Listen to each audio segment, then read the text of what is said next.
রক্তমাখা জামাটা ইয়াকুব আলাইহিস সালাতু ওয়াস সালাম বুকের সঙ্গে কলিজার ধনের রক্তমাখা জামা বুকের সঙ্গে এমন করে জড়ায় ধইরা মাথাটা আসমানের দিকে উঁচু করে দিয়ে একটা ডাক দিছে, ও আসমানের মালিক আল্লাহ,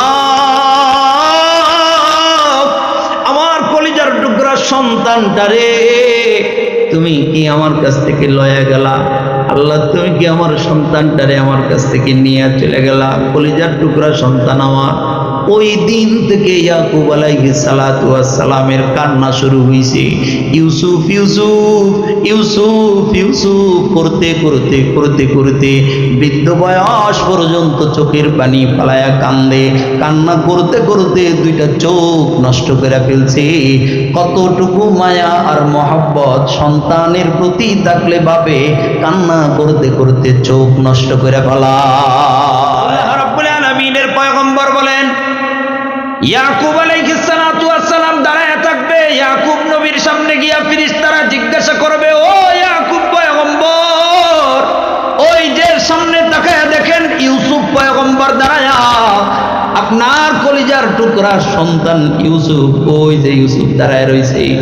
ও পয়গম্বর, যেই সন্তানটার জন্য দুনিয়ার জমিনের মধ্যে আপনি কান্না করতে করতে করতে করতে চোখের পানি পালাইতে পালাইতে চোখ দুইটারে কানা বানায় ফেলছিলেন, অন্ধ হয়ে গেছিলেন, 11 ভাই মিলা কুয়ার মধ্যে পালাইয়া দিয়া ইউসুফ নবীর ছোট্ট ইউসুফের শরীরের একটা জামা নিয়ে আইসা পশু একটা জবাই কইরা পশুর রক্ত জামার মধ্যে মাইকা বাবা ইয়াকুব আলাইহিস সালাতু ওয়াস সালামের কাছে আইনা জামাটা ধরায়া দিয়া ডাক দিয়া কয়, ওগো আব্বা পয়গম্বর ইয়াকুব আলাইহিস সালাতু ওয়াস সালাম, ওগো বাবা ইউসুফের যে আপনি এত মায়া করতেন, মহব্বত করতেন, আমরা 11 ভাই মিলা ইউসুফ রে আজকে বাঁচাইতে পারি নাই। ইউসুফ রে পাহাড়ের ভিতর থেকে জঙ্গল থেকে একটা বাঘ আইসা ইউসুফ রে খায়া ছিন্ন ভিন্ন করে ফেলছে। কোন রকমের জামাটা লয়া আপনার কাছে আসছি, এই যে লন, কমপক্ষে ইউসুফের জামা দেখা আপনি মনে করেন ইউসুফ দুনিয়াতে আর নাই।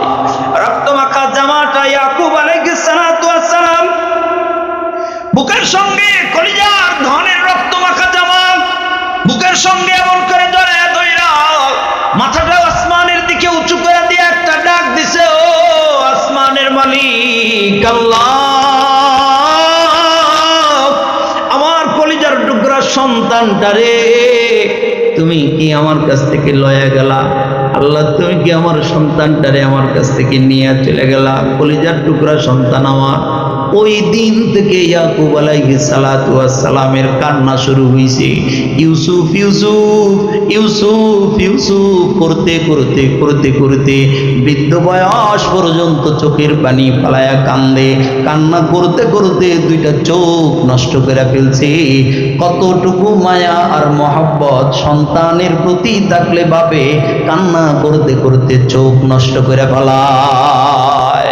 এই ইউসুফ দাঁড়ায় থাকবে ইয়াকুব আলাইহিস সালাতু ওয়াস সালামের কাছে, ফেরেশতারা এসে জিজ্ঞাসা করবে, ওগো ইয়াকুব, ওই যে তাকায় দেখেন ইউসুফ, এই ইউসুফ সম্বন্ধে আপনার কোনো বক্তব্য আছে? ইয়াকুব আলাইহিস সালাতু ওয়াস সালাম ডাক দিয়ে বলবে, ফেরেশতারা রে, আমার ইউসুফ সম্বন্ধে আজকে আমার কাছে কিছু বইল না, না, আজকে এটা এমন ভয়ঙ্কর এক দিবস, আজকে এটা এমন এক ভয়ঙ্কর দিন, যেই দিন আমি আমারে নিয়ে বড় ব্যস্ত। নফসি নফসি, আমার কি হবে, হায় আমার কি হবে, আমি আমারে নিয়ে ব্যস্ত আছি, সন্তানের দিকে তাকানোর সময় আমার নাই। ভাই আমার, বুঝাইতে চাইলাম এটা কত ভয়ঙ্কর দিন। বলেন তো, এই দিন আসবে কি আসবে না? আমারও আসবে, আপনারও আসবে, বলেন আসবে না?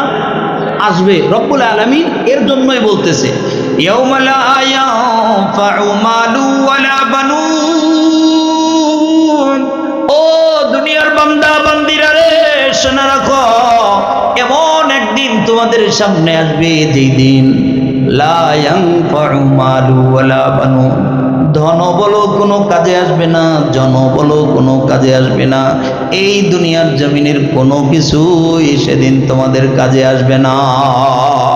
টাকা বলেন, পয়সা বলেন, ধন বলেন, সম্পত্তি বলেন, অর্থকড়ি বলেন, গাড়ি বাড়ি, 10 তলা বাড়ি বানায়া লোকটা কবরে চলে গেছে, আল্লাহর নবী বলেন এই 10 তলা এখানেই পড়ে থাকবে, তোমার 1 পয়সার কাজেও আসবে না।